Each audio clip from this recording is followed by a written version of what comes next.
Ubas TV, selalu inspiratif. Dakwah,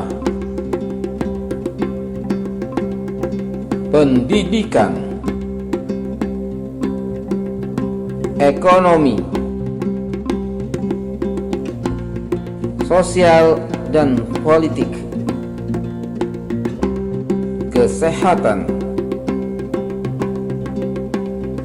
wisata dan budaya. Assalamualaikum warahmatullahi wabarakatuh.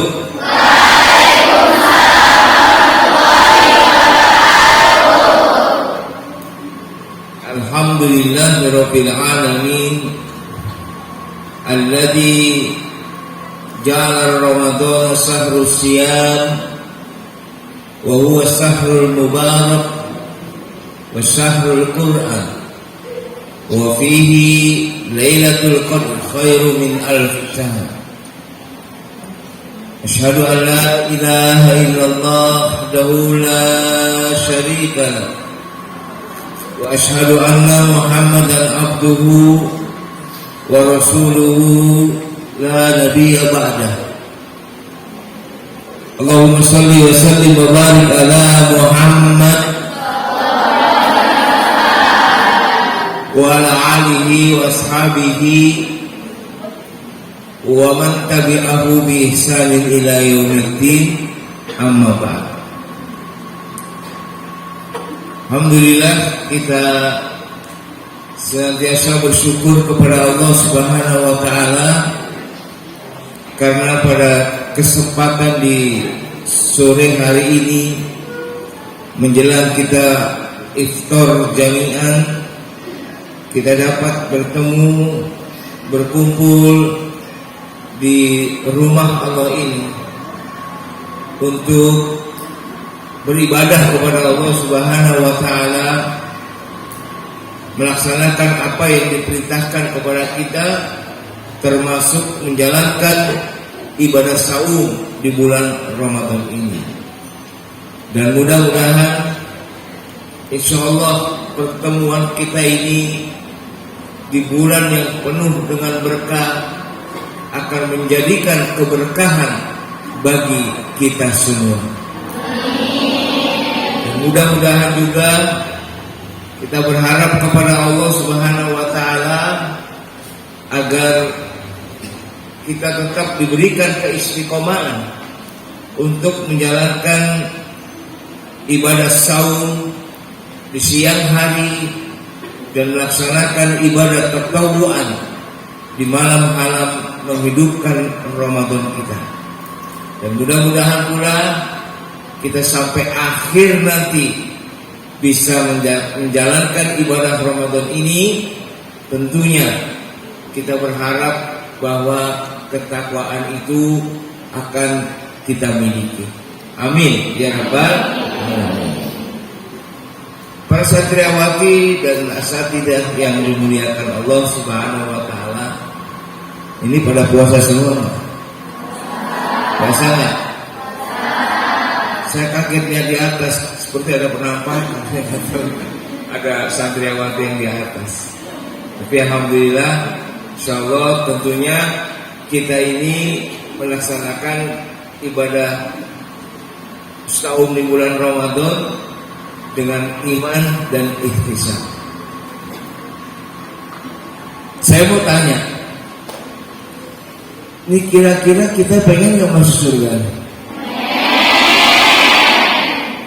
Belakang ini nggak jawab, nggak pengen berarti. Pengen nggak kita masuk surga? Tapi ternyata Rasulullah SAW mengatakan justru di surga, di neraka banyakkan perempuan. Benar nggak? Benar nggak? Kita merasa banyakkan di neraka, tapi keinginan kita masuk surga. Karena di surga perempuannya sedikit, laki-lakinya yang banyak. Benar nggak? Apanya yang benar? Hah? Apanya yang benar? Ya. Jadi bahwa ketika orang ini masuk ke dalam surga, itu Allah sediakan baik bagi perempuan ataupun laki-laki. Bagi siapa-siapa yang beramal saleh, beriman beramal saleh, berjihad di jalan Allah, itu kuncinya. Dan sabar. Walladzina amanu wa amilus solihati wa anna lahumul jannah yujahiduna fi sabilillah bi amwalikum wa anfusikum. Ya. Jadi Allah itu sediakan surga bagi siapa? Orang-orang yang beriman. Yang bagaimana orang-orang yang beriman itu? Yang beramal saleh. Terus yang bagaimana? Yang beramal salehnya dengan cara apa? Melaksanakan jihad fisabilillah. Dengan apa? Dengan harta dan diri mereka. Ini yang akan Allah masukkan orang-orang seperti ini ke dalam surganya Allah Subhanahu wa ta'ala. Ya, bahkan Masya Allah, bagi mereka yang berjihad, mujahadah dalam bulan Ramadan ini, yang berpuasa dengan iman dan ihtisab, beramal soleh, mengharapkan pahala sebanyak-banyaknya dari Allah, maka Allah akan berikan surga dan ia akan masuk ke surga itu yang namanya pintu Ar-Royan, khusus bagi orang yang berpuasa. Kenapa? Karena surga itu kan bertingkat-tingkat. Ya. Surga itu bertingkat-tingkat, neraka pun bertingkat-tingkat. Maka tinggal tergantung kesalahannya seperti apa, maka nerakanya seperti apa. Kalau kesalahannya besar, maka ya neraka paling bawah tuh, neraka jahanam. Kalau amalnya sedikit, ya tentunya surganya pun akan yang lebih rendah daripada surganya para nabi, para rasul, para syuhada, orang-orang yang benar, orang-orang yang soleh. Itu letaknya tuh di Jannatul Firdaus. Ya, Al-Jannatu mi'atu darajah.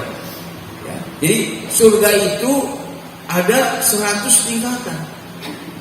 Ya, surga itu 100 tingkatan. Ya. Sekarang mau tanya, mau pilih yang mana tingkatannya? Hah? Mau pilih yang mana tingkatannya? Yang paling tinggi kan? Tingkatan yang paling tinggi. Ya. Wal jannatul firdausi a'la. Dan surga Firdaus itu paling tinggi. Dan paling rendah itu namanya sufrul jannah, emperan surga. Kira-kira mau nggak masuk emperan surga? Mau nggak masuk emperan surga? Walaupun emperan surga, kita mau masuk surga, walaupun cuma emperan, daripada emperan neraka.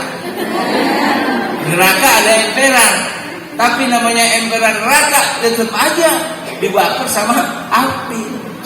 Walaupun surganya itu yang paling lawa, sufrul jannah, tetapi Masya Allah, kesenangannya luar biasa. Ausa'a as-sara minal ardi. Itu luasnya, itu emperannya seluas 10 kali lipat luasnya bumi. Itu emperan surga. Siapa yang dimasukkan oleh Allah Subhanahu wa ta'ala yang mendiami emperan surga?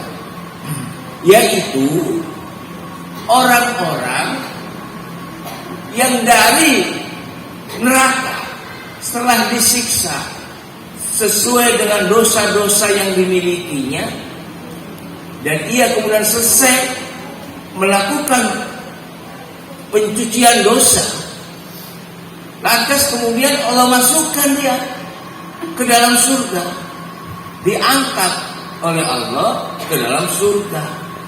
Inilah kata Rasulullah SAW, ada penduduk terakhir yang masuk ke dalam surga.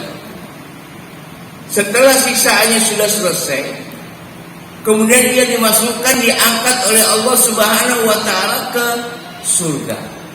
Surga yang paling bawah. Kemudian ia telah di surga, dia bingung. berjalan kemana, ke sana, kemari, melihat mau dari mana dia masuk surga yang lebih tinggi. Akhirnya penduduk surga tahu, ini ada orang terakhir dari manusia yang masuk surga.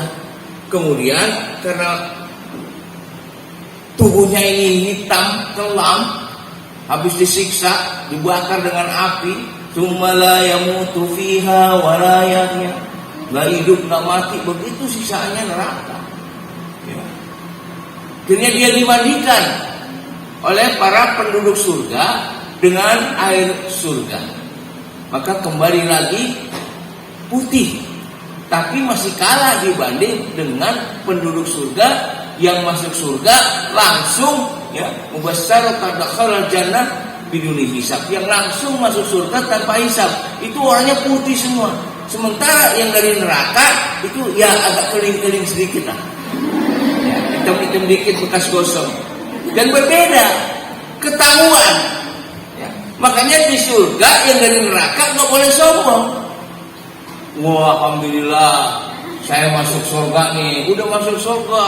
Ya nggak boleh sombong. Kenapa? Karena penduduk asli surga yang masuk secara langsung, nggak pakai mampir ke rest area dulu di neraka, dia langsung masuk surga.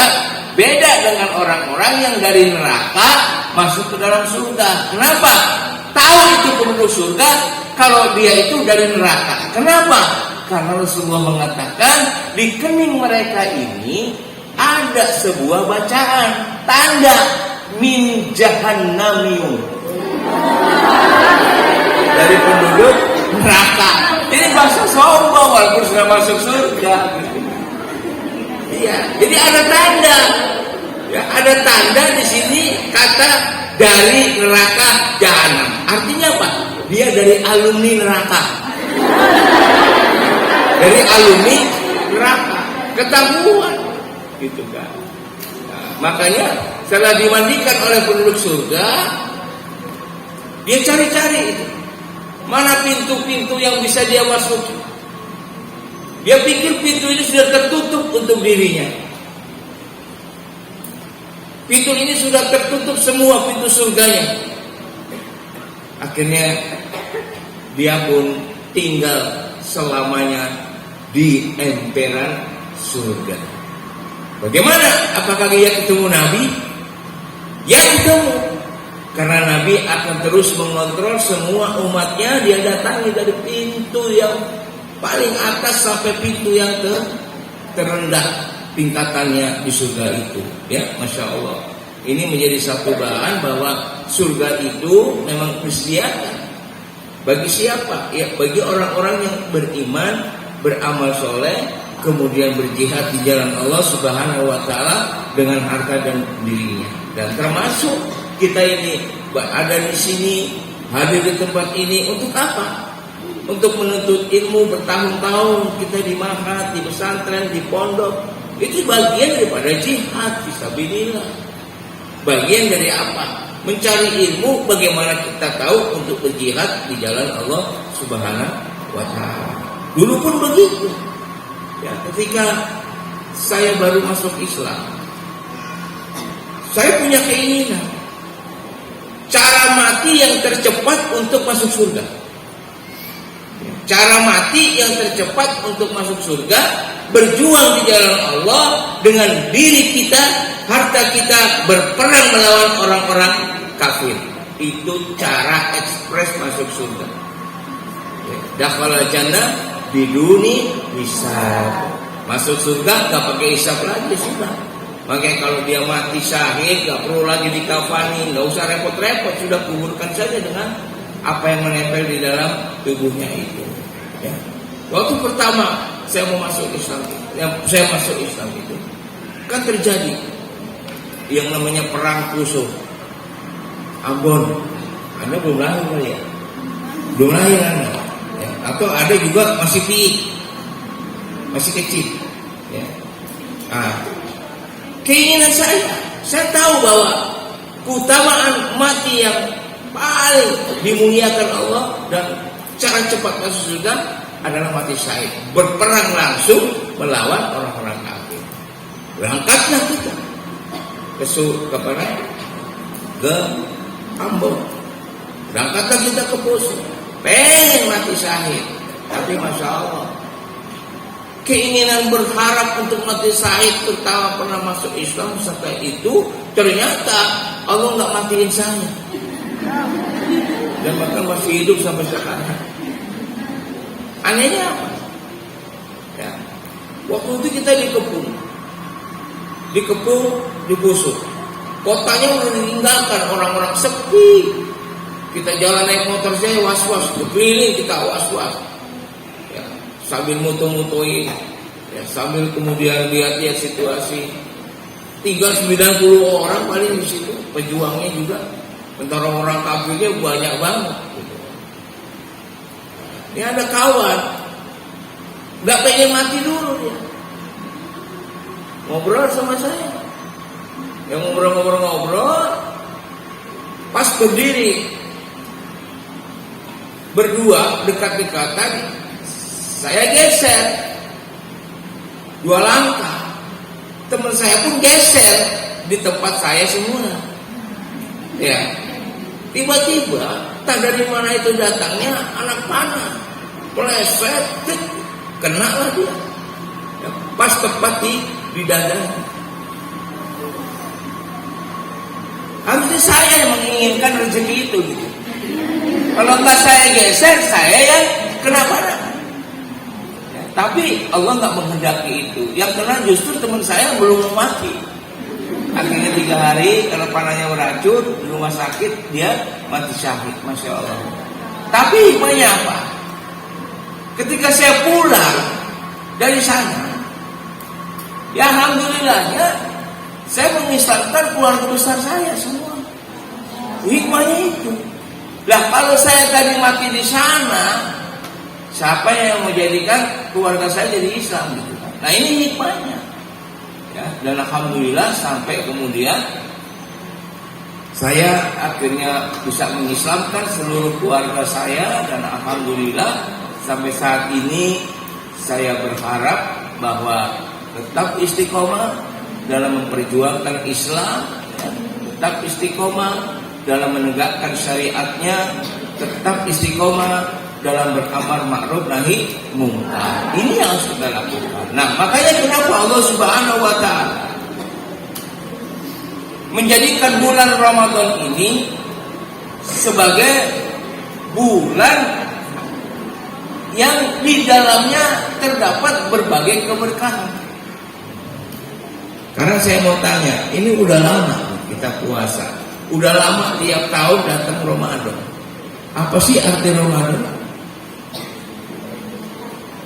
Para santriwati, ibu-ibu ini, calon ibu-ibu, apa sih arti Ramadan? Padahal kita kan sering melaksanakannya, bahkan sering berpuasa di bulan Ramadan, sering qiyamul lail di bulan Ramadan, sering tarawih di bulan Ramadan. Sekarang apa sebenarnya Ramadan itu?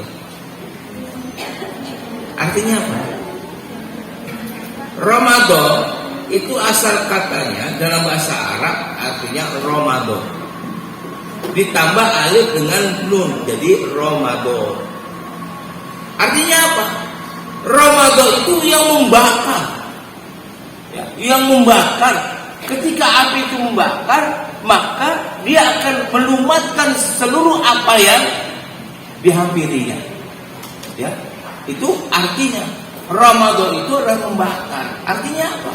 Bahwa ketika bulan Ramadan, kenapa dia beda dengan bulan-bulan yang lain, memiliki keistimewaan sendiri? Karena hanya di bulan Ramadan itulah Allah akan bakar semua dosa-dosa kita. Allah akan hapuskan semua dosa-dosa kita. Allah akan habiskan semua dosa-dosa kita yang telah lalu, dari mulai kita balik sampai sebelum Ramadan, itu semuanya akan dihapuskan oleh Allah Subhanahu wa taala. Tapi dengan syaratnya apa?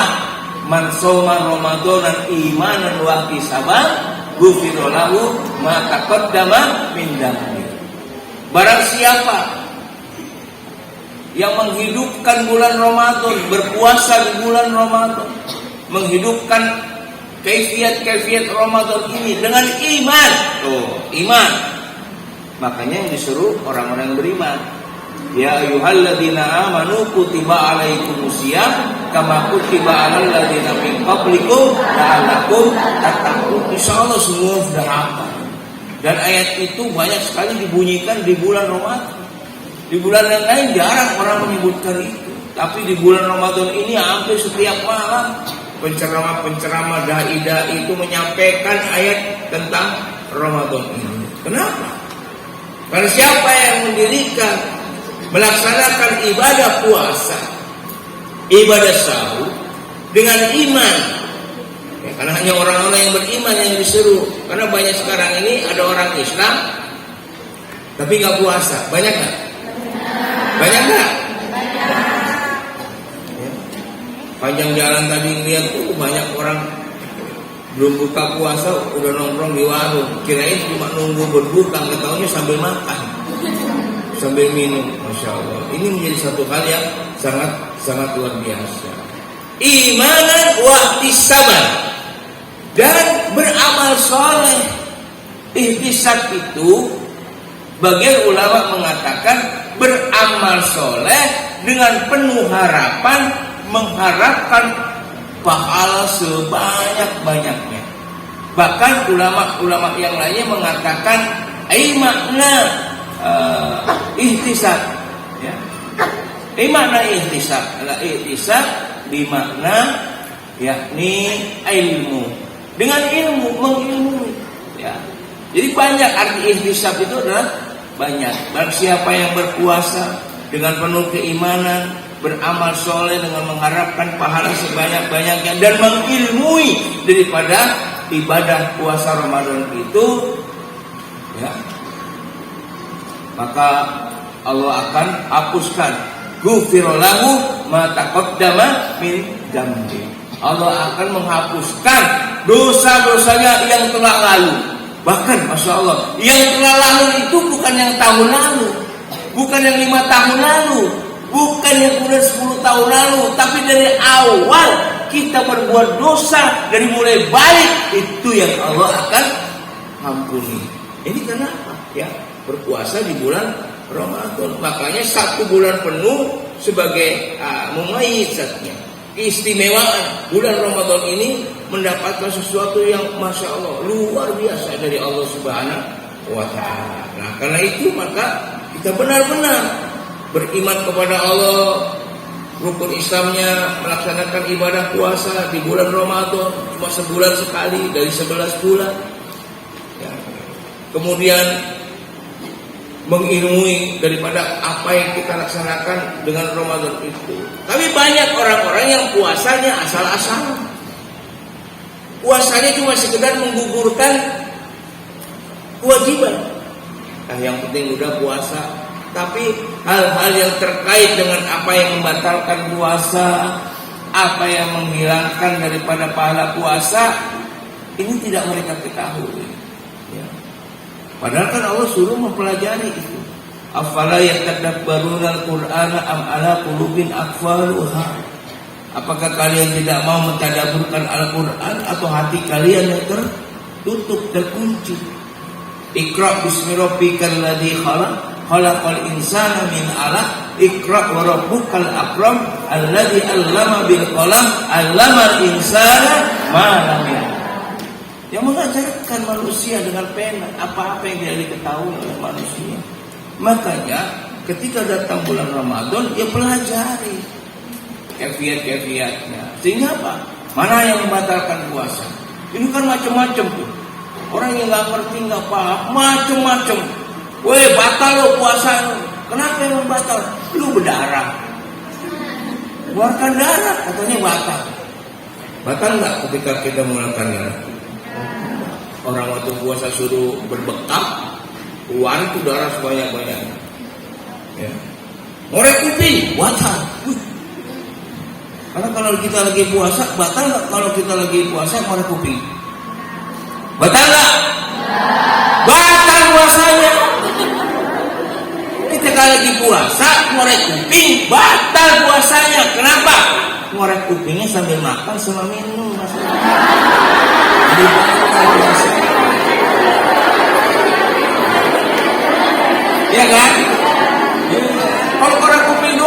membatalkan, malah nikmat di bulan Ramadan, berpahala. Dikit-dikit batal, dikit-dikit batal. Itu yang membatalkan, harus kita tahu ilmunya seperti apa ya.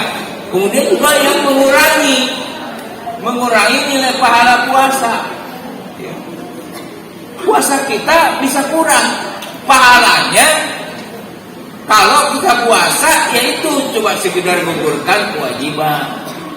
Puasa banyakkan tidur, ya.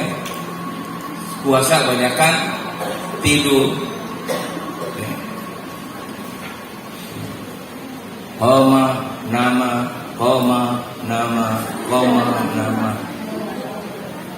Tidur bangun. Wah, sekarang marah puasanya kayak begitu. Ada kelompok puasa yang itu tadi, tidur lagi, bangun lagi, tidur lagi, bangun lagi. Ini ada kelompok di Jakarta marah nih. Namanya kelompok Mbak Surit. Bangun tidur lagi, ya kan? Kayak begitu. Ya. Boleh nggak ketika kita puasa tidur? Boleh. Gak ada masalah. Cuma jangan tidur terus. Maka itu nanti akan bisa mengurangi daripada nilai pahala puasa. Ya. Kenapa Rasul mengatakan kamil sol ini laisa lahu min siyamihi illa ju'i wal akhtas. Ya. Berapa banyak mereka yang berpuasa tapi nggak dapat pahalanya, cuma dapat lapar sama haus doang, nggak dapat pahala. Ya, nah makanya ibadah Ramadan yang kita laksanakan ini kewajibannya bukan siapa, orang-orang yang beriman, termasuk juga saya dulu yang masih jadi kafir, ya. Saya dulu kan kafir nih, ya nggak sombong nih, gini-gini juga mantan kafir. Saya puasa, tapi puasanya 3 hari berturut-turut tanpa buka, tanpa sahur. Ya, masya Allah kan? Tanpa buka, tanpa sahur, 3 hari berturut-turut. Kalau kita cuma 12 jam, laksanakan sahur, dia iftar, kan laksanakan. Orang-orang dulu juga disuruh puasa, cuman berbeda puasanya. Ada yang sehari sekali, kayak Nabi Daud, itu kan sehari puasa, sehari enggak. Ada yang kemudian puasa 1 minggu, ada yang puasanya kemudian 3 hari sekali dan sebagainya. Ini syariatnya yang dilakukan oleh Allah kepada para nabi-nabi yang terdahulu. Nah, karena itu maka wajibnya bagi kita untuk mengetahui apa yang membatalkan puasa kita, apa yang kemudian mengurangi nilai pahala puasa kita. Ya, tuh, jangan dikit-dikit batal, ya. Ini banyak yang seperti itu. Terus bagaimana cara kita berbuka, cara kita ini bersahur, itu kan diajarkan oleh Nabi Shallallahu Alaihi Wasallam. Ya nggak sembarangan. Bagaimana cara kita berbuka puasa? Ketika datang suara masuk waktu maghrib, waktu berbuka, Allahu Akbar, Allahu Akbar. Jangan ada yang minum ya. Ini berbuka ya. Ketika terdengar suara azan dikumandangkan, tandanya waktu berbuka puasa tiba. Maka yang dilakukan Rasulullah SAW adalah membaca basmalah dulu, Bismillah, kemudian Rasulullah meminum air putih atau kemudian memakan kurma, ya, 1, 3, 5 atau 7, atau yang penting ganjil, 1 piring boleh, 3 piring boleh, 5 piring boleh. Yang penting apa? Kurmanya ganjil, piringnya ganjil. Silakan aja kalau kuat. Ya, Rasulullah membaca Bismillah, baru dia makan kurma, baru dia. Nah, sekarang saya mau tanya, Anda tahu nggak bagaimana cara Rasulullah SAW memakan kurmanya? Jadi nggak asal makan. Ketika sudah selesai, nggak asal buang. Kan ada orang makan kurma, betul-betul buang, bijinya dibuang. Ada yang langsung gini taruh di situ. Ada yang begitu kan? Banyak kan? Nah, ini Rasulullah mengajarkan bagaimana caranya ketika berbuka makan kurma. Ada yang tahu belum? Ada yang tahu nggak? Ada kurma nggak? Ada kurma nggak? Bukan saya mau coba, praktekin doang. Jadi ketika Rasulullah SAW makan kurma, Bismillah, dimakan oleh Rasulullah SAW, kemudian dikunyah, dikeluarkan bijinya, baru Rasulullah SAW menaruh tangannya seperti ini. Kemudian tangannya diarahkan ke mulutnya dan biji kurmanya ditaruh di tangannya ini, baru kemudian dibuang. Pernah kayak gitu nggak?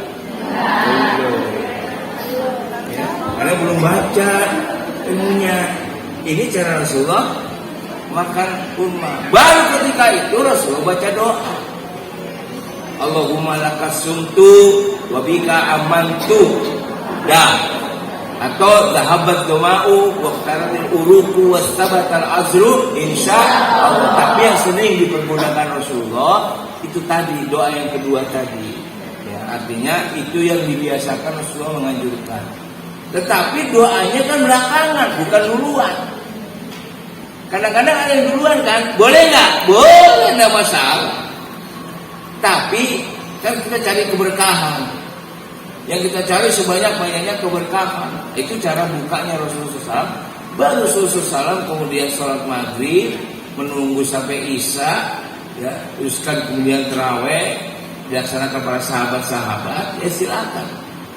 Baru setelah itu ya pulang makan besar, ya. Jadi jangan makan yang besar dulu. Ada segala apa yang ada di meja dihabisin semua, ya.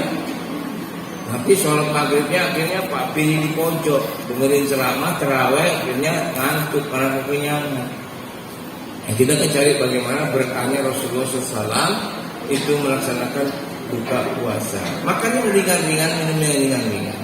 Dan doanya setelah makan sesuai dengan zahabat jum'ah. Artinya apa? Zahabat jum'ah. Telah basah di kerongkongan, telah pergi rasa hausnya, telah hilang rasa dahaganya. Kenapa? Sudah dibasahi air. Ini kan belum apa-apa udah jahabat coba belum juga basah lidahnya udah doa dulu.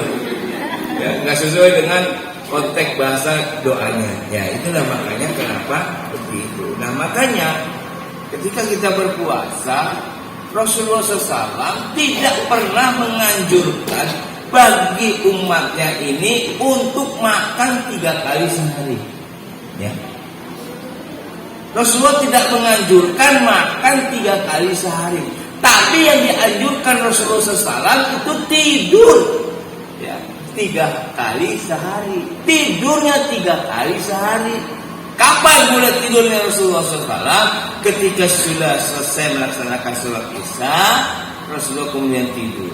Bangun tengah malam, sepertiga malam, melaksanakan qiyamul lail, dan menjelang kurang lebih 15-20 menit, ya, maka Rasulullah SAW tidur lagi. Kalau 10-15 menit menjelang subuh bisa kebablasan. Tapi kan Rasulullah dijaga. Itu tidurnya Rasulullah.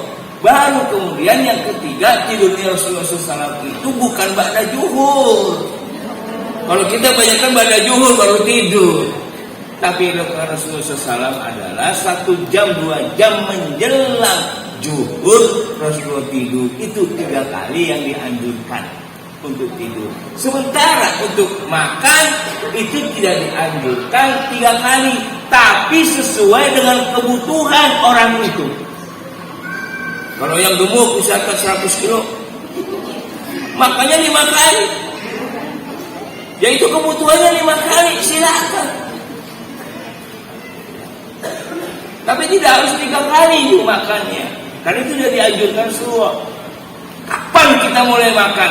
Rasulullah mengatakan, makanlah kalian selagi lapar. Ya, makanlah kalian selagi lapar. Tapi tidak dilanjutkan berhentilah sebelum kenyang, karena hadisnya dhaif nih. Ya. Makanlah selagi lapar. Kalau orang yang gemuk, Tentunya kan laparnya sering. Dia makan ketika dia lapar karena memang sesuai dengan kapasitas tubuhnya. Ya. Makanya jangan banyak-banyak makan kita ini. Sepertiga air, sepertiga makanan, sepertiga udara. Ya, seperti itu. Nah, ini yang bicara Rasulullah SAW melakukan itu. Yang kedua, sahur. Nah, Rasulullah mengatakan, "Fatasahharu fa inna fi sahuri barakatun." Sahurlah kalian, karena di dalam sahur itu ada keberkahan. Cuma semua kita sahur. Boleh nggak sahur jam 12 malam habis nonton telenovela? Boleh nggak? Boleh nggak sahur jam 12? Jam 2? Jam 3? Jam 4? Boleh. Tapi waktu mana yang paling barokah? Itu yang kita cari. Kenapa? Kalau kita sahur jam 12 boleh, jam 1 boleh, jam 3 boleh, cuman keberkahannya sedikit. Tapi kalau kita sahurnya mendekati waktu masuknya sholat subuh, waktu imsak, maka itulah keberkahan yang paling banyak. Ketika 50 ayat dibacakan dengan tartil 15 sampai 20 menit sebelum azan subuh, itu yang banyak keberkahannya. Jadi kita puasa ini bukan untuk gagah-gagahan, kita puasa ini bukan untuk lemas-lemasan, kita puasa ini bukan untuk jadi pesakitan, kita puasa ini bukan untuk melemahkan diri kita sendiri bermalas-malasan, tapi kita berpuasa adalah untuk beraktivitas. Nah, beraktivitas mengurangi tidak makan selama 12 jam, maka didahului dengan yang namanya sahur, dimajukan. Jangan merasa bangga sekarang ini, oh saya nggak sahur aja kuat. Gak usah bangga-banggaan. Kenapa? Cari keberkahan. Nah, Ramadan ini kita carikan keberkahannya. Dan alhamdulillah ini kita dapatkan. Ya, makanya bulan Ramadan ini disebut juga sebagai bulan Syahrul Mubarak, bulan yang penuh dengan keberkahan, atau juga disebut sebagai Syahrul Fitrah, bulan fitrah. Di Ramadan ini dibuka fitrah manusia, termasuk apa? Fitrah ketuhanannya, fitrah keagamaannya. Coba di mana-mana sekarang ini, ya, masjid-masjid kan penuh, musola-musola penuh. Untuk apa? Sholat maghrib. Bahkan Masya Allah, di bulan Ramadan inilah, ya, hanya waktu maghrib ditungguin. Itu adanya di bulan Ramadan. Belum maghrib 1 jam ditungguin, ya kan? Ditungguin. Tapi di bulan lain ada nggak nungguin sholat maghrib? Nggak ada. Ya, kita juga kadang-kadang kan nungguin beduk gitu. Seperti itu. Nah, ini makanya apa? Fitrahnya manusia dibuka. Yang nggak biasa baca Quran, ya Ramadan pada baca Quran. Yang nggak biasa sholat, dia sholat. Yang nggak biasa dia laksanakan sunnah-sunnah qiyamulail, dia laksanakan begitu. Kenapa? Waktunya dibuka oleh Allah Subhanahu Wa Taala. Kenapa? Karena kesempatan untuk mencari hidayah pahala Allah ini dibuka lebar. Kenapa? Karena setan dibelenggu. Sufidatis syayatin. Setan dikerangkeng, diikat dengan rantai. Ustaz, kalau ada itu lagi puasa, kok banyak orang nggak puasa? Itu setannya setan yang mana? Setannya setan yang mana? Minal jinnati wan nas. Dari jin dan manusia. Kalau setan benerannya dikerangkeng. Makanya kesempatan orang di bulan Ramadan berbuat maksiat, berbuat dosa ini jauh. Karena mengejar pahala. Itu makanya Ramadan ini sebagai bulan Syahrul Fitrah. Dibukanya kembali fitrah ketuhanannya, fitrah keagamaannya selama ini tertutup. Nah, karena itu mari kita lakukan ibadah Ramadan kita dengan sepenuh hati kita, ya. Karena saya pun alhamdulillah, ya, melaksanakan ibadah puasa ini memang sepertinya awal-awal keislaman saya ini berat sekali. tapi ternyata Allah berikan hal yang lain. Masya Allah. Ahlan wa sahlan, Ustaz. Benar itu sudah.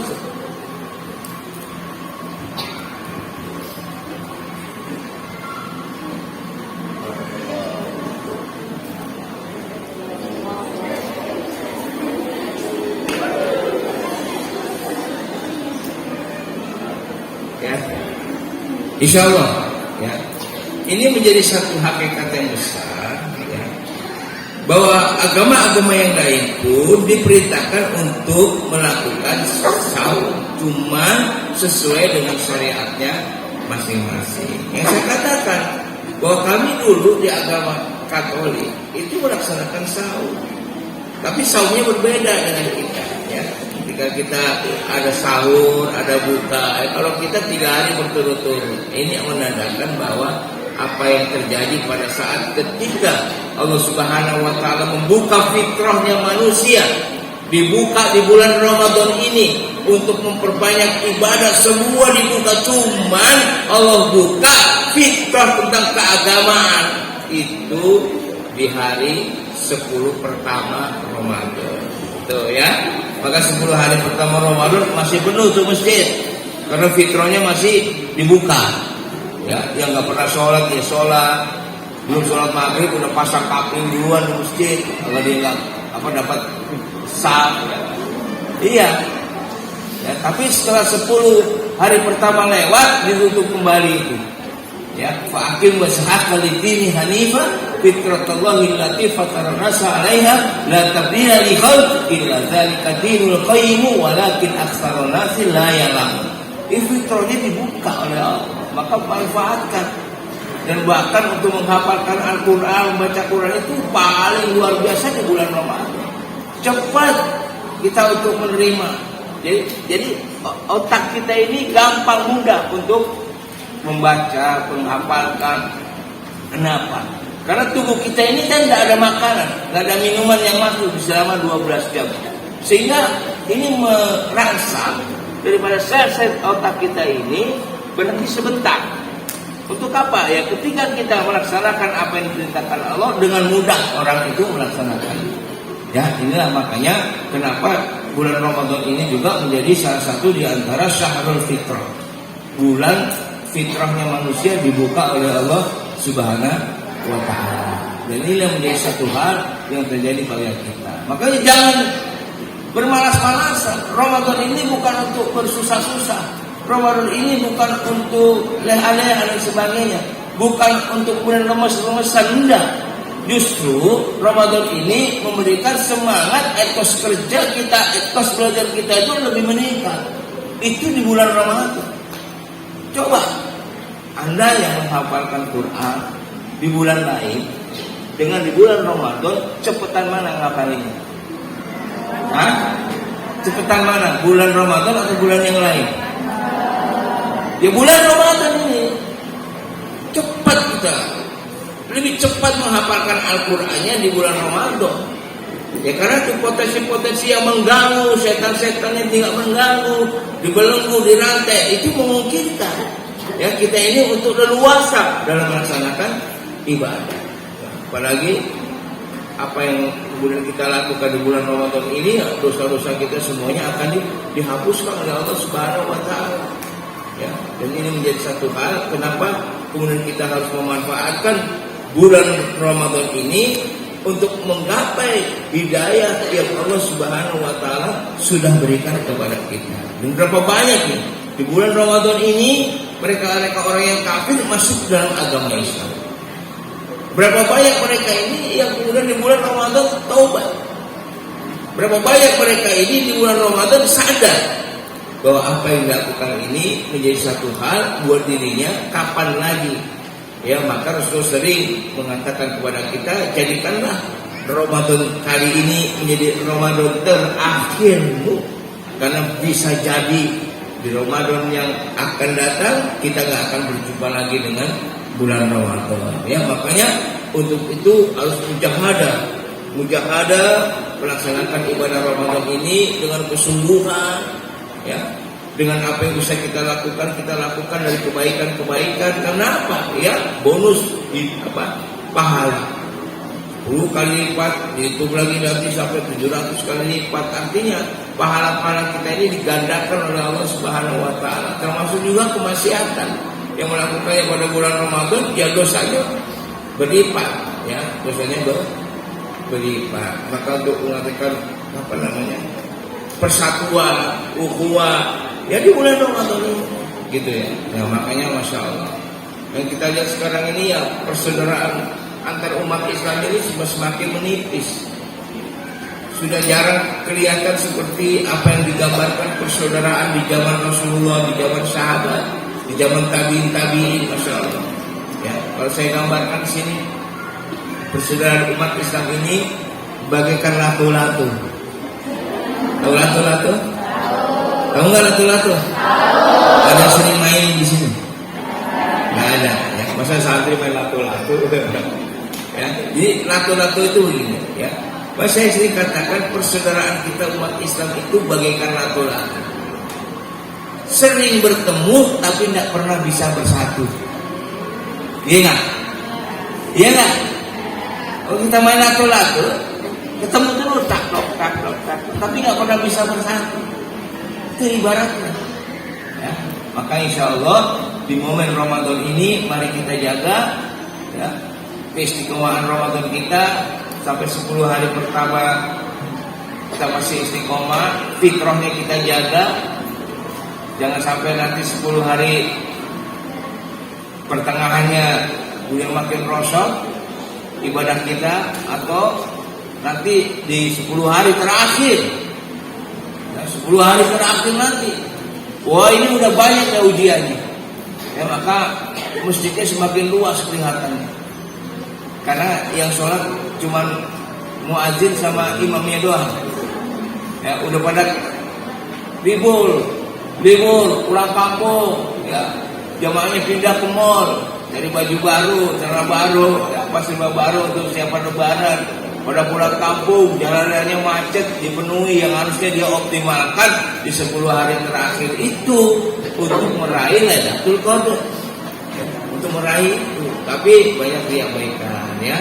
Nah, mudah-mudahan insya Allah ini menjadi satu hal yang luar biasa buat kita. Nah, yang terakhir, nah tadi kan saya suruh memperkenalkan dulu ya, tapi saya ambil yang belakangan aja yang kenalinya, ya. Para santriwati yang dimuliakan Allah Subhanahu Wa Taala dan asatidz yang insya Allah berikan keberkahan pada kita semua. Ya, saya diberi nama sama orang tua saya dan paspor saya saat itu dengan nama baptis Bernardus Doni Yudono. Yudono ini diambil dari nama seorang Pangeran Yudono. Maka ibu saya karena memang keturunan dari keraton, maka diambilnya Pangeran Yudono. Nah, kemudian nama baptis saya itu Bernardus. Artinya dalam bahasa Ibrani Bernardus itu adalah beruntung. Walaupun saya berasal dari kota Malang, saya pikir biarinlah kotanya yang Malang, tapi orangnya tetap beruntung. Kalau perempuannya namanya Bernadette, ya itu perempuannya. Kalau kita itu mu'anas, kalau kita muzakkar, Bernardus itu muzakkarnya. Mu'anasnya itu ya Bernadette, ya. Ya insya Allah waktu saya kecil, kenapa kok dikasih nama itu? Apa sebabnya? Ya karena pada saat ketika orang tua saya memberikan nama itu, saya nggak diajak kompromi, nggak diajak berembuk gitu. Tahu-tahu udah gede namanya udah. Nah, makanya dikata itu Bernard, panggilan saya masih melekat di nama saya. Kemudian setelah masuk Islam saya ganti dengan Abdul Jabbar. Makanya Bernard Abdul Jabbar, yaitu orang yang senantiasa selalu beruntung, yang gagah, kuat, maco, ya. Itu artinya itu Abdul Jabbar, salah satu di antara Asmaul Husna, ya. Ya alhamdulillah saking gagahnya, maconya, ya. Tanya istri saya, punya anak sampai 9 orang.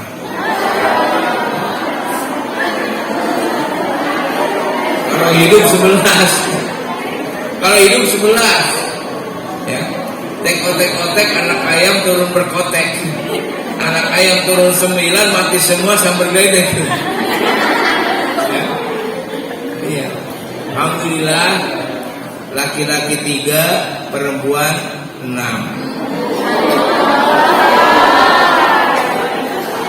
Alhamdulillah sudah punya cucu 3.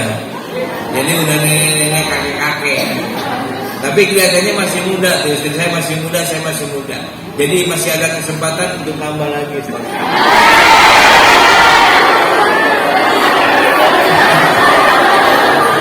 Masih ada kesempatan untuk nambah lagi. Tapi saya nggak mau, karena saya termasuk anggota ISIS.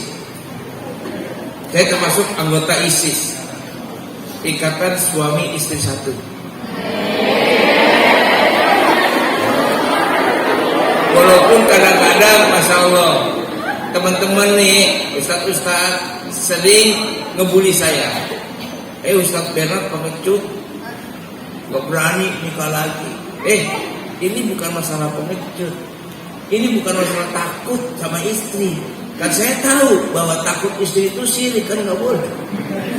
Hanya takut kepada Allah. Bukan juga saya masalah berani atau gak berani. Saya berani itu menikah lagi. Tapi istri saya lebih berani dari saya itu. Masalahnya itu. Kayak aja kan galak itu saya. Ya, masya Allah, ya mudah-mudahan menjadi anak. Akhirnya setelah saya masuk Islam, saya berdakwah di mana-mana. Orang yang dulu saya murtadkan, saya balikin lagi ke Islam. Saya balikin lagi ke Islam, datang ke mana-mana. Sampai akhirnya sebelum masuk Islam, alhamdulillah, saya kan suruh belajar Islam nih sebagai misionaris. Belajar Islam, belajar agama Buddha, belajar agama Hindu, ya. Kita belajar. Nah, setelah saya belajar, yang tujuannya ditugaskan oleh kelompok kami itu untuk mencari kelemahan Islam. Jadi belajar itu bukan cari kebenaran, tapi disuruh cari kesalahan Islam apa, kelemahannya apa, agar kita untuk bisa mudah mendakwahi mereka dengan apa yang kita pelajari. Cari kelemahannya. Datangi mereka orang-orang Islam yang nggak tahu apa-apa. Datangi mereka orang-orang Islam yang bodoh, lagi miskin. Itulah gambarannya. 300 orang misionaris kita dikirim belajar Islam. Kemudian saya berkuliah di Universitas Negeri Jakarta jurusan bahasa Arab. Kemudian saya dikirim pula ke Libya, Lembaga Ilmu Pengetahuan Islam Arab. Waktu itu 2 tahun di Takmili, tapi nggak sampai syariah. Tapi alhamdulillah dengan bekal itu dikit-dikit kan saya insya Allah tahu. Yang akhirnya ya makanya sebelum masuk Islam saya sudah bisa baca Quran. Ya bahkan saya sudah menghafalkan Al-Quran sampai dapat 5 juz waktu itu. Ini orang kafir loh. Orang kafir bisa ngapalin Quran 5 juz.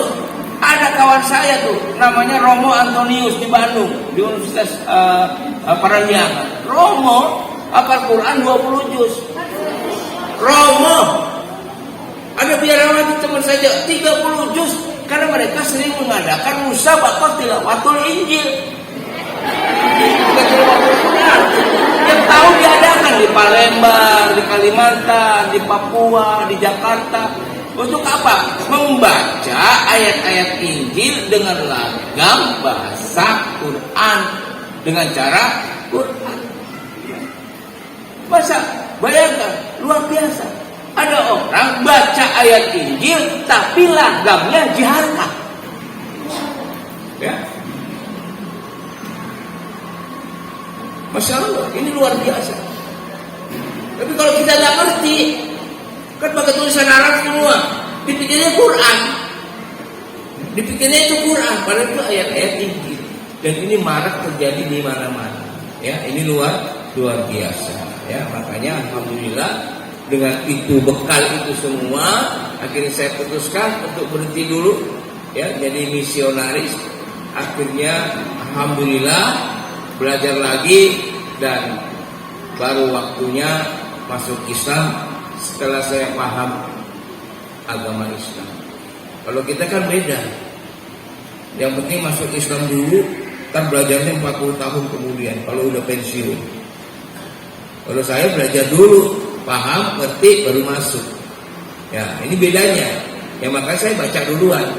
Ya, saya baca duluan, insya Allah ini akan menjadi satu pengalaman kita bahwa Islam itu mudah untuk kita belajar kalau ada keinginan dan kemauan.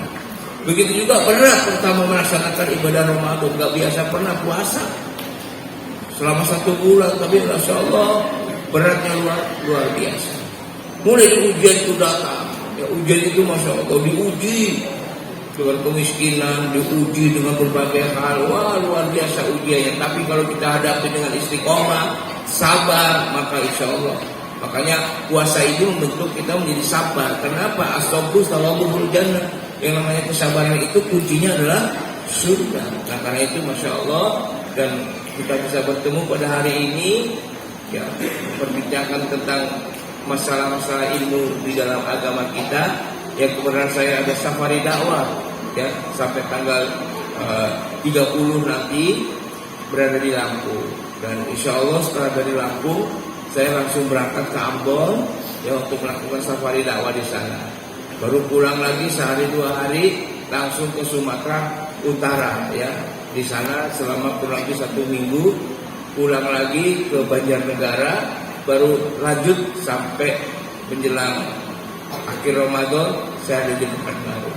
Makanya alhamdulillah ini saya berikan kesempatan untuk bertemu dengan kita semua, walaupun sering kita bertemu, tapi mudah-mudahan pertemuan ini membawa berkah karena kita bertemu di bulan Ramadan, bulan yang penuh dengan berkah, ya. Demikianlah, mudah-mudahan ada manfaatnya apa yang saya sampaikan tadi, dan mudah-mudahan Allah membuka wawasan ilmu pengetahuan Islam kita untuk kita jadikan sebagai bekal kita mengamalkan Islam ini menjadi agama yang kita dapat merasakan kekafahan Islam itu sendiri. Baik, mudah-mudahan ada manfaatnya. Kalau ada yang mau bertanya sampai maghrib jam berapa?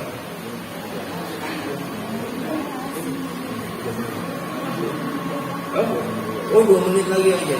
Masya Allah. Silakan ada bertanya. 2 menit.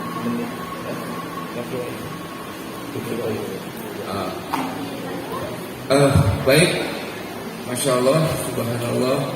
Kita tutup saja dengan doa.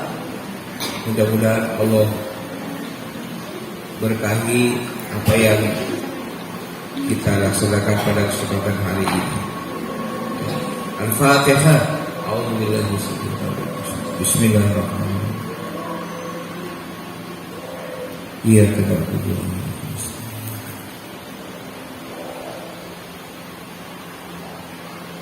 اغفر للمؤمنين والمؤمنات والمسلمين والمسلمات الأحياء منهم والأموات القاضي الحاجات.